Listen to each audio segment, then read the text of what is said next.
I never expected betrayal to smell like lavender.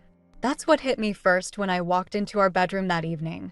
The overwhelming scent of my mother-in-law's signature perfume lingering in a space where it had no business being. My name is Lila, and until I found that note on my pillow, I thought I had everything figured out. Career on track, marriage solid, future bright. It's funny how a single piece of paper can shatter that illusion. The note itself was simple, written in Marjorie's unmistakable cursive. Some wives deserve what's coming to them. M.E. I stood there, holding the paper, while my hands started to shake. The house was quiet except for the distant sound of Ethan in the shower. Too quiet. The kind of quiet that makes you notice things, like how the throw pillows on our bed were slightly misaligned, or how my bedside drawer wasn't fully closed. "Hey babe," Ethan called out from the bathroom. "Didn't expect you home so early. How was the merger meeting?" I quickly folded the note and slipped it into my pocket. "It went fine," I replied, trying to keep my voice steady. "Ethan, has your mother been here today?" The water shut off. There was a pause, just a beat too long. "Mom? No, why would she be?" I opened my bedside drawer. My personal planner was slightly out of place, and when I flipped through it, I could see faint fingerprints on pages detailing my upcoming business trips and meetings. Ethan emerged from the bathroom, towel around his waist, water dripping from his hair. He used to look at me with such warmth. Now, I caught something else in his eyes. Guilt? Concern? "You're sure about that?" I pressed, watching his face carefully. "Because I can smell her perfume in here." He laughed, but it sounded forced. "Come on, Lila. You're being paranoid. Mom's probably still upset about us missing Sunday dinner, but she wouldn't just show up here." "Really? Like she wouldn't just show up at my office last week to remind me about family obligations?" Ethan's jaw tightened. "She's just worried about us. About our future. Maybe if you weren't so focused on work." "Don't." I cut him off. "Don't make this about my job again." My phone buzzed, a text from Naomi. "Emergency wine night needed? Just closed a sale near you." I looked at Ethan, still standing there, water creating a small puddle at his feet. The man I married 5 years ago would have been outraged at the idea of his mother going through our things. This version just looked tired. "I'm going out," I said, grabbing my purse. "And when I get back, we need to talk about boundaries." "Lila, wait." He reached for my arm, but I was already moving past him. "And change the sheets," I called over my shoulder. "They smell like lavender." As I drove to meet Naomi, my mind raced. The note wasn't just a threat, it was a declaration of war. Marjorie had always made it clear she thought I was wrong for her precious son. Too ambitious, too independent. Not the traditional wife she'd envisioned. My phone buzzed again. This time it was Victor, my boss. "Outstanding work on the merger presentation. Board wants to fast-track the expansion. Need you to lead the new division. Details tomorrow." I smiled despite everything. The promotion I'd been working toward was finally within reach. But as I pulled into the wine bar's parking lot, I couldn't shake the feeling that I was about to face an impossible choice: my career or my marriage. Naomi was waiting outside, 2 glasses of red already in hand. One look at my face and she said, "Oh, honey, what did the witch do now?" I pulled out the note and handed it to her. "Declared war," I replied. "And I think my husband might be on her side." 3 days after finding the note, I walked into my office to find Victor waiting for me, holding a stack of merger documents. The expression on his face made my stomach drop. "Someone's been talking to our competitors," he said, dropping the papers on my desk. "Details about the merger leaked. The board's furious." I sank into my chair, my mind racing. Only 5 people had access to those documents, and I trusted my team completely. How bad is it? Bad enough that we need to move faster. "I want you to fly out tomorrow. Meet with the Singapore team in person. 2 weeks minimum." My phone buzzed. "Ethan." I ignored it. "I'll make it happen," I told Victor. The timing couldn't have been worse, but maybe some distance would help clear my head. When I got home that evening, I found Ethan in the kitchen with Marjorie. They fell silent as soon as I walked in, like teenagers caught plotting something. "Lila, darling." Marjorie's smile never reached her eyes. "I was just telling Ethan about this lovely couples retreat. Perfect timing with your work being so demanding lately." I set my briefcase down harder than necessary. Actually, I'm flying to Singapore tomorrow. Merger complications. The temperature in the room seemed to drop 10 degrees. Ethan's face darkened. Tomorrow? Were you planning to tell me? I just found out myself. It's 2 weeks, maybe 3. Marjorie clicked her tongue. Oh dear. That's unfortunate timing. Ethan just agreed to let me stay here while my condo gets renovated. But don't worry, I'll take good care of him while you're gone. My head snapped up. Your condo? The one you just spent a fortune renovating last year. Mold, she said smoothly. Such a terrible problem in these old buildings. I looked at Ethan, who suddenly seemed very interested in his coffee mug. And when were you planning to tell me about this arrangement? I thought, with you being so busy. He trailed off, avoiding my eyes. I need to pack. I turned and headed upstairs, my hands shaking as I pulled out my suitcase. A few minutes later, I heard Ethan's footsteps behind me. You're being unfair, he said. She's my mother. She needs help. I kept folding clothes, not trusting myself to look at him. Like she needed help last Christmas? And the summer before that? There's always some crisis, Ethan. Always some reason she needs to insert herself into our lives. She's lonely since Dad died. It's been 7 years. I spun around. And what about that note she left? Are we just not going to talk about that? What note? The genuine confusion in his voice stopped me cold. I pulled out the paper and handed it to him. His face changed as he read it. This isn't Mom's handwriting, he said slowly. I snatched it back, studying it more carefully. He was right. The cursive was similar, but not identical. Then who? My phone buzzed again. A text from an unknown number. Enjoying the chaos? There's more where that came from. Someone's playing games, Ethan said, reading over my shoulder. We should call the police. But something clicked in my mind. The leaked merger documents. The fake note. The sudden appearance of Marjorie. It was too perfect, too coordinated.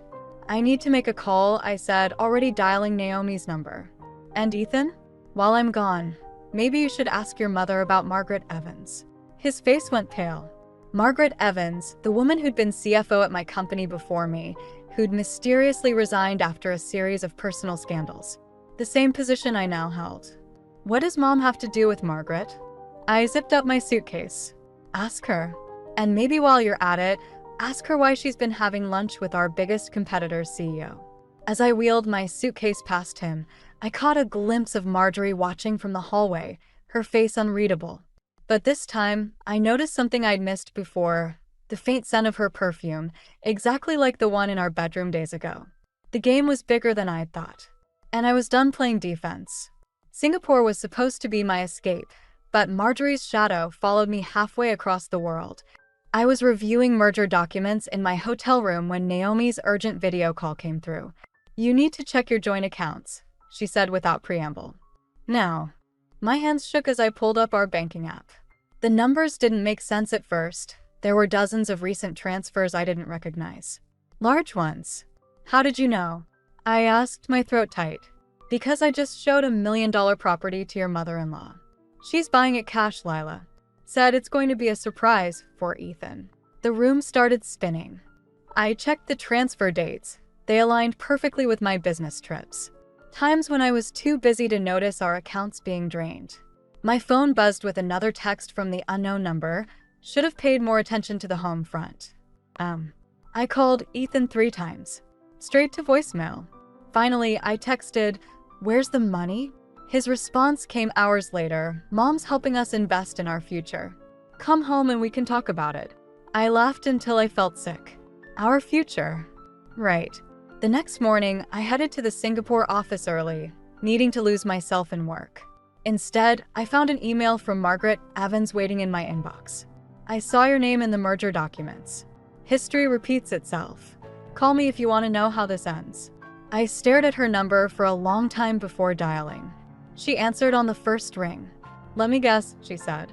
Marjorie's moved in? How did you? Because that's how it started with me too. The concerned mother-in-law, worried about her son's workaholic wife. Then the financial help. Then the rumors. My blood ran cold. What rumors? Check your company email.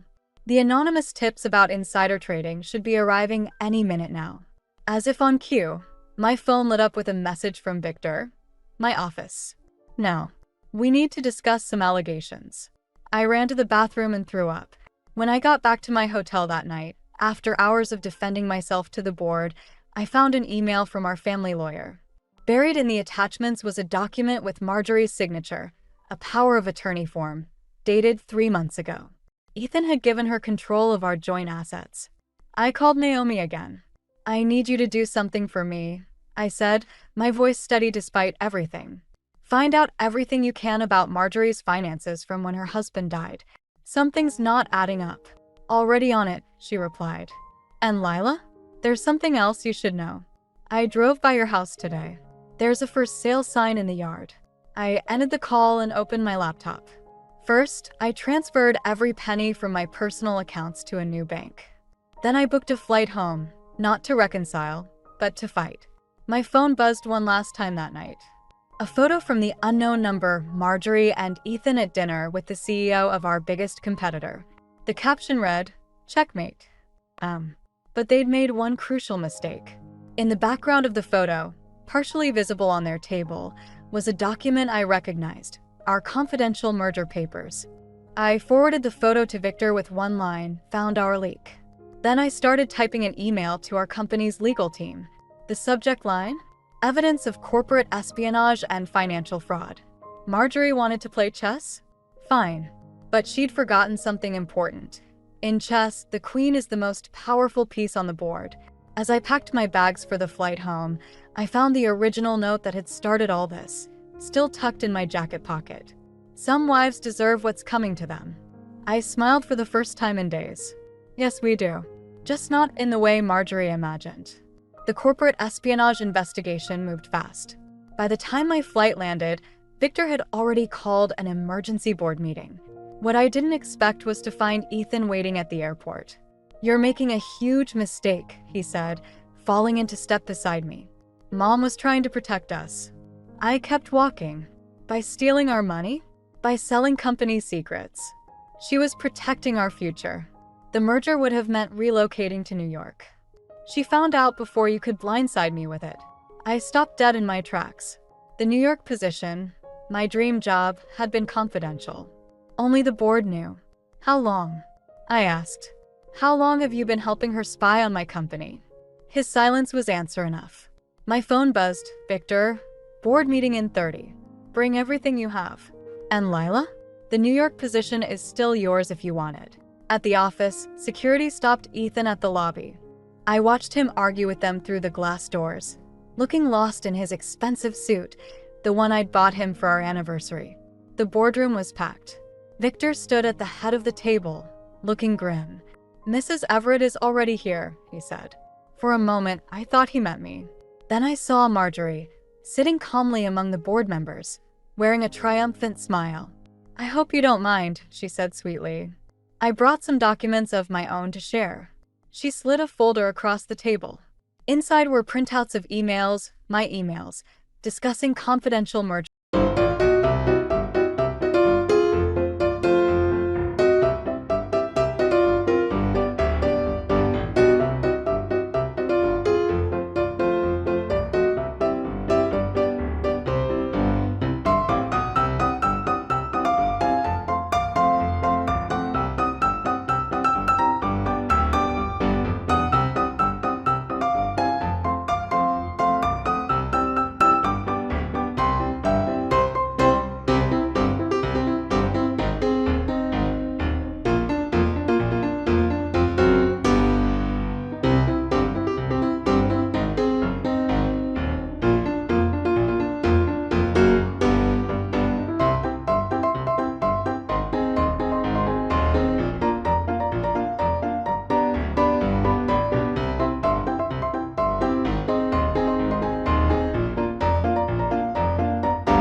never choose you over family."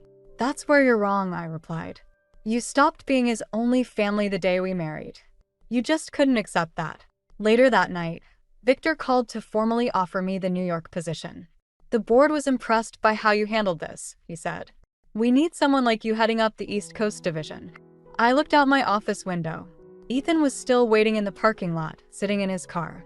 5 years of marriage, and it had come down to this, a choice between the life I'd built and the life he wanted me to live. My phone buzzed one last time. "Another unknown number. You won this round. But ask yourself, what else are you willing to lose?" I deleted the message and picked up my office phone. "Victor, I'll take the job."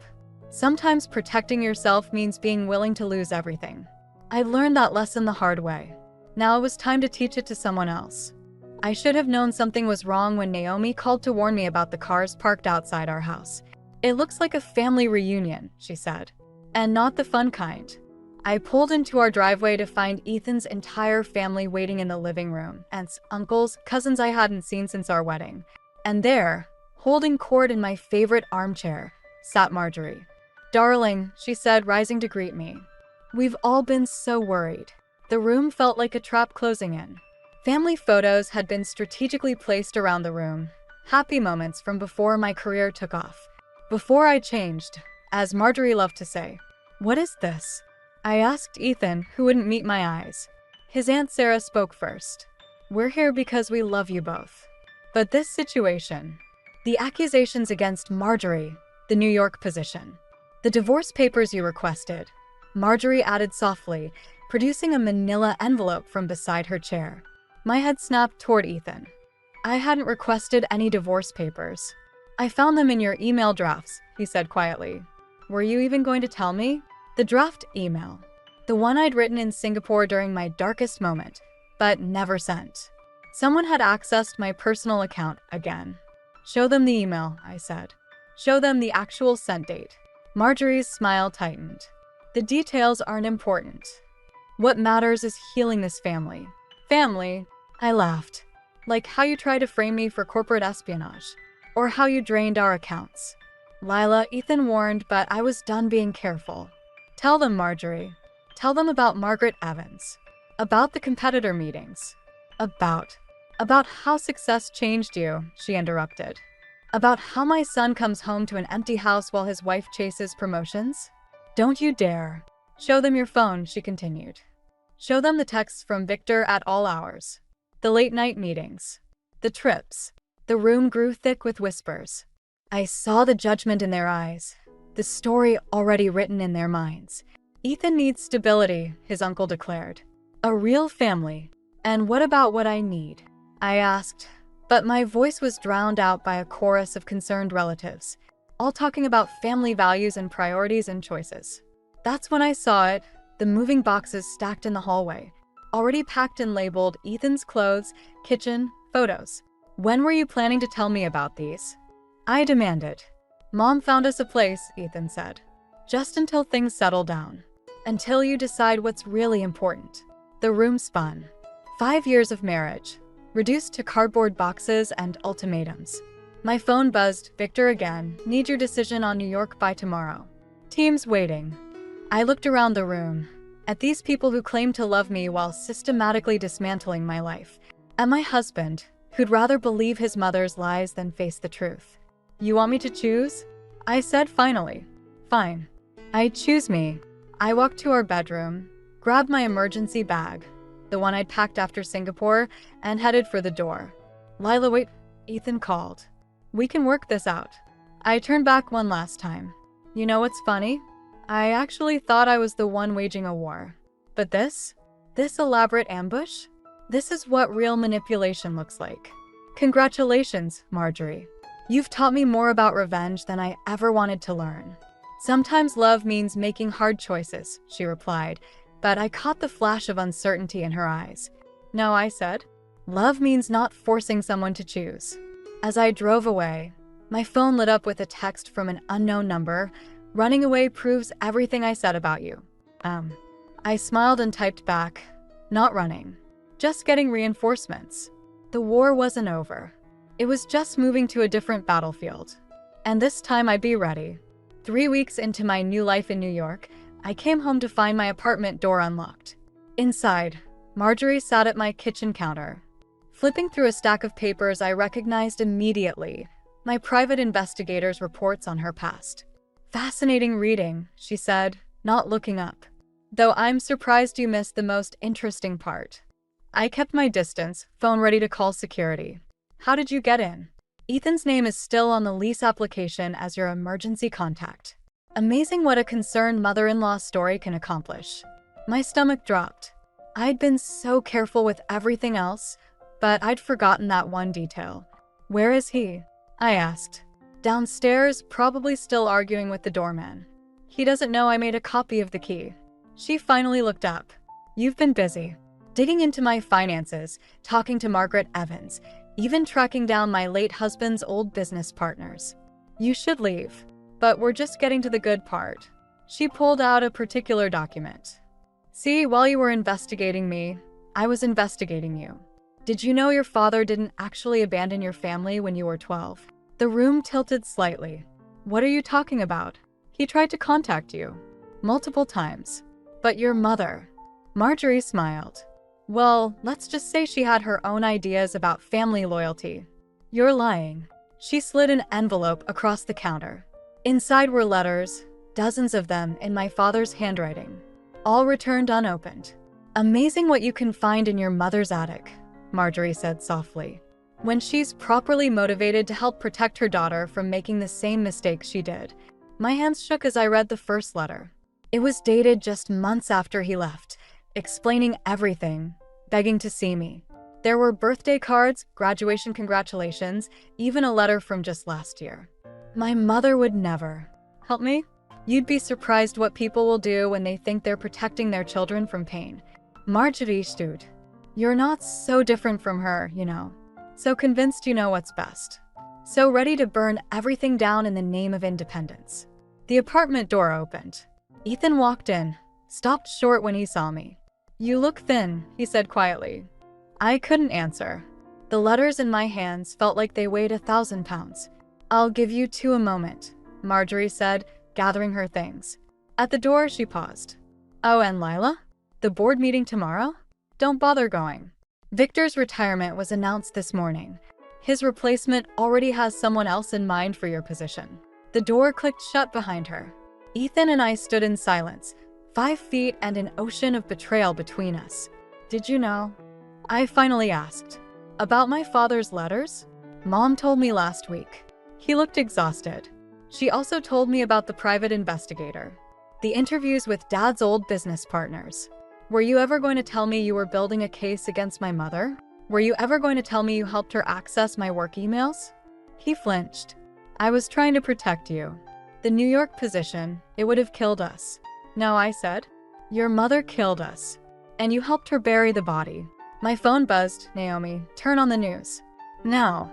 The financial headlines scrolled across my TV screen. "Market manipulation investigation opens at major trading firm, multiple executives named." My name was on the list. "Mom said this might happen," Ethan said softly. "That's why I came. To warn you." I stared at the letters from my father, at the news headlines, at my husband's familiar stranger's face. Everything I'd built, everything I'd believed in, was crumbling. "Get out," I whispered. "Lila, get out." After he left, I sat in my dark apartment, surrounded by the ruins of my carefully constructed life. My phone buzzed one last time, an unknown number. "Now you understand. Some things are thicker than water. Some betrayals run in the family." She was right about one thing. This was about family, just not in the way she thought. The annual Everett Family Foundation Gala wasn't my idea. It was Naomi's. "It's perfect," she'd said. "Marjorie's pet project, all her social circles in one place. And I have something she doesn't expect." That something was currently sitting in my purse, a USB drive containing 30 years of financial records that had taken weeks to compile. Records that showed exactly where her late husband's fortune had really gone. I spotted Marjorie holding court near the stage, resplendent in designer black, playing the grieving mother to a sympathetic audience. Ethan stood beside her, looking uncomfortable in his tuxedo. "Ready?" Naomi asked, appearing at my elbow. Almost. I checked my phone one last time. The email from my father was still there, sent after I'd finally reached out. Some people mistake control for love. Don't let them win. Marjorie saw me coming. Her smile flickered just slightly. Lila, darling. How brave of you to show up, given everything. I wouldn't miss it, I said. Especially since I'm making the keynote speech. Now the smile vanished completely. I believe there's been a mistake. The board selected me, I finished. Unanimous vote, actually. Something about wanting to hear from the woman who uncovered the biggest financial scandal in the Foundation's history. The color drained from her face. Ethan stepped forward. What are you talking about? Show them, Naomi called out to the tech booth. The presentation screen lit up with financial statements, transfer records, and one particularly damning email chain. You see, I addressed the now silent room. While everyone was focused on the supposed market manipulation at my company, they missed the real story. The systematic draining of the Foundation's accounts over the past 7 years. All traced back to one person. Marjorie's hand shook as she reached for her wine glass. You have no proof. Actually, I do. Your husband kept records of everything, including your plans to frame him for embezzlement before his convenient heart attack. The glass slipped from her fingers, shattering on the marble floor. That's why you were so desperate to control Ethan, weren't you? I continued. As long as he was Foundation chairman, you could keep hiding the money. Until I started asking questions. Mom. Ethan's voice cracked. Is this true? Of course not. She's trying to destroy our family. The way you destroyed Margaret Evans? I pulled out my phone, hit play. Marjorie's voice filled the room. Either resign quietly, or everyone learns about your son's real father. The crowd erupted in whispers. Ethan staggered back like he'd been hit.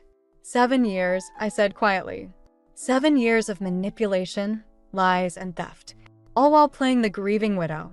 You don't understand, Marjorie hissed. Everything I did was for family. No. Ethan's voice cut through the chaos. Everything you did was for control. Security was already moving through the crowd.